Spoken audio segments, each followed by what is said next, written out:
Hey guys, my name is Jeffrey Montero.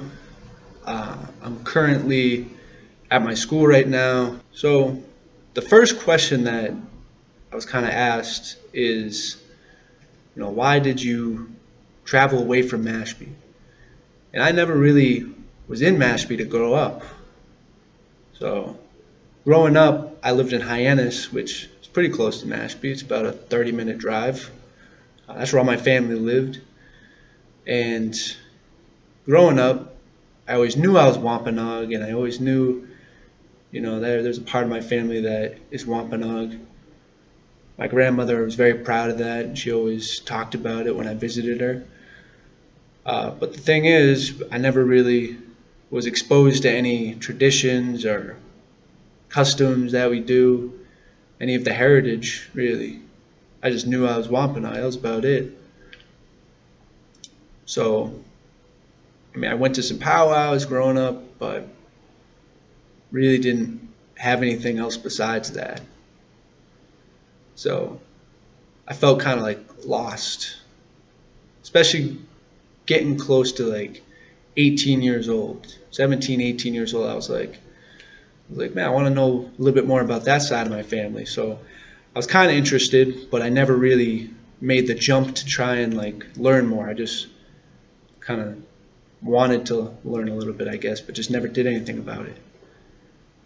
And then we fast forward to when I'm like 19 years old, uh, and my dad passed away. He crossed over, and that was a definitely a tough experience for me because I was in the middle of going to school, working all the time, so I never really had time, and it was just a tough time for that to happen. Um, but as a result of that, I really wanted to honor my dad, you know, So I figured this was the time to really make that jump and really try and start learning about traditions and everything. So after that happened and time passed, I kind of reached out and went to my tribe's government center in Mashpee. And I went there asking, is there anything that somebody could show me or teach me or anything like dancing, singing, just any traditional things. I'm trying to learn it. And what I was told was, there was a dancing class that kind of goes on. They teach the kids how to dance and sing and stuff. And then there's the Wampanoag Museum, and I could definitely learn stuff over there. So after I talked to them, I went to the Wampanoag Museum when it opened up, and that was basically like the start. So I was in the Wampanoag Museum talking to a woman there, and I was telling her how I was interested in learning how to dance and whatnot and sing. And then she was explaining to me how I need to get my regalia made and everything. So then she gave me contact information or had me contact Mother Bear, which she is definitely an important person to me in the tribe. She's shown me a lot. She's given me a lot, and I'm very appreciative of her. She made me my first regalia after some time, and I still wear it today. I plan on wearing it for many years. But anyways, so now I got the regalia made, and then I was doing the dancing class. I went to the dancing classes that the kids were at. It was like every Thursday before powwow started. Um, so I went to those, and that was definitely kind of embarrassing because I'm 19 years old, trying to learn how to dance with little kids. So definitely not the high point, but it was still a good experience because while I was there, I was able to meet other people and talk to other people kind of my age group, telling me like, hey, it's never too late to start learning. And I appreciated that because now I'm here, still learning, still trying to take in new information and learn traditions and other things. But that's kind of where it all started. And then we can fast forward to my first powwow. Uh, that was a really good experience for me because I was able to really use my regalia for the first time, and I was able to dance in that, even though I wasn't good at it. But it was still fun. It was still good to be out there with everybody. And I got a chance to meet more people and kind of build a couple relationships, And so that was really good.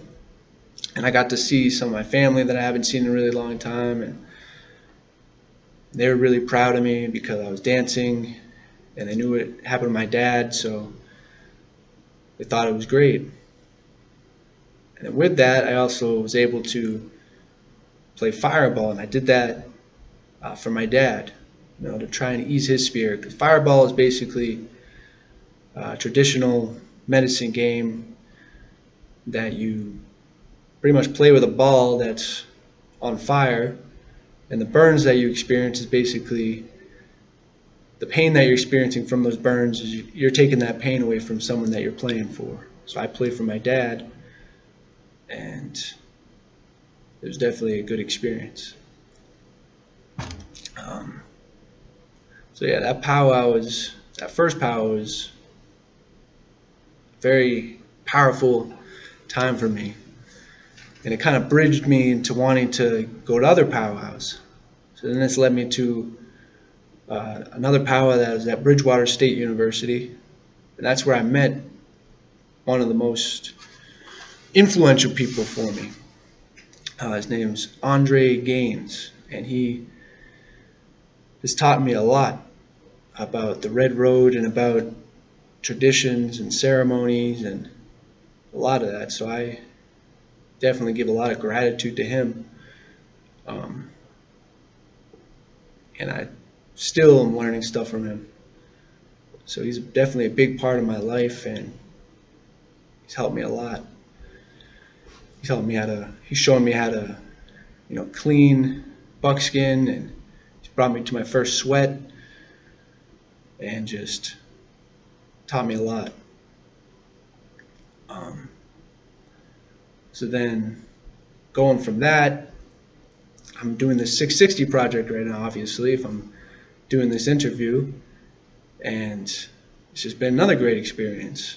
I mean, I only did this really just to learn and meet people, and that was kind of the big goal from this, and I've definitely gotten that because this has exposed me to, learning who my clan mother was, and going to Chief Circle, which was a good experience, and just helping me kind of have to reach out to more people in the tribe and have to kind of get the courage to talk to people I don't usually talk to.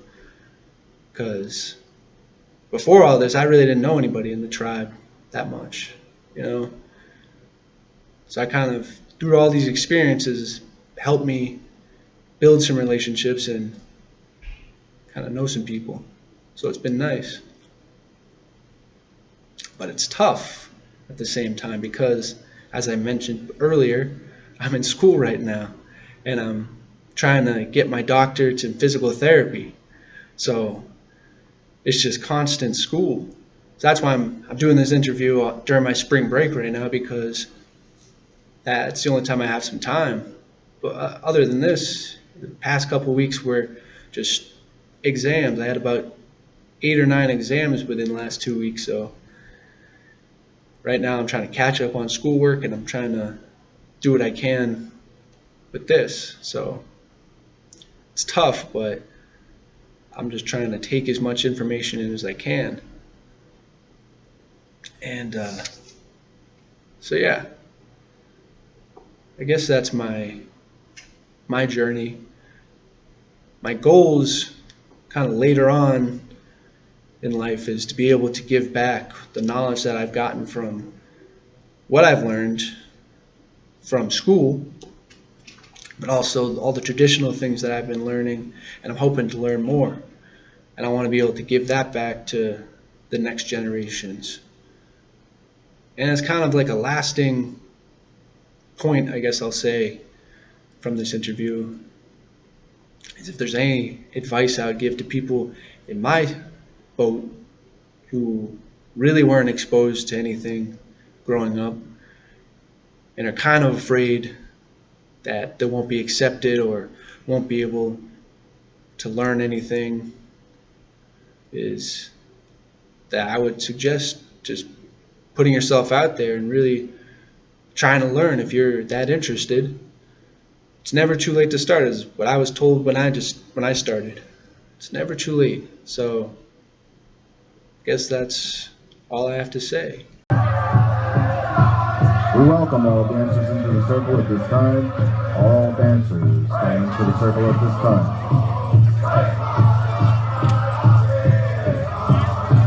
It is okay to take pictures at this time. It is okay to take pictures at this time.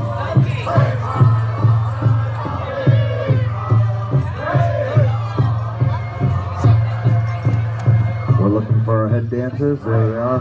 Thank you, Marcus. Thank you, Kerry.